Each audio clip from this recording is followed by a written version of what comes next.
Foodies, this is your girl Nick. Welcome to the Cookalong tonight. I thought it would be fun tonight instead of just doing pictures to do pictures, video, a little bit of discussion, a little bit of everything.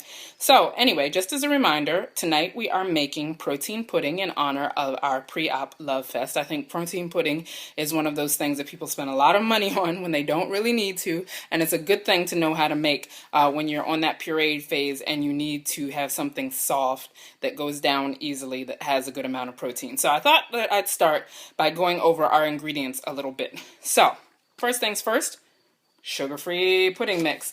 Now, if you are one of those people who is sensitive to different kinds of sweetener, just know that standard garden variety sugar-free pudding mix is going to have aspartame in it.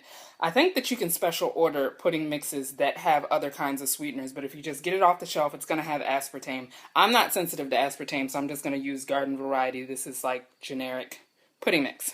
Okay, next up, fat-free milk. For those of you who are lactose intolerant, there's been a lot of debate on the blog over the past year or two about whether or not pudding mixes really do set up with milks that are not cow's milk. I have never experienced a pudding to set up with almond or soy milk, and I have tried. If you can, go for it. But every now and again I get a poor soul who comes by and says, well, I made it with soy milk or almond milk and it didn't really set up. So that leads me to believe that in some way, shape, or form my theory is true. So anyway, the next ingredient is going to be some type of protein powder. For this particular one, I'm going to be a little bit indulgent and use Click.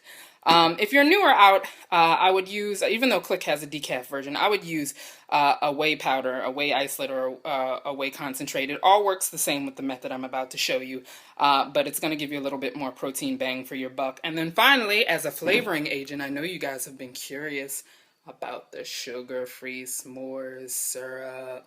Check out my bat wings, people. Anyway, the sugar-free s'mores syrup.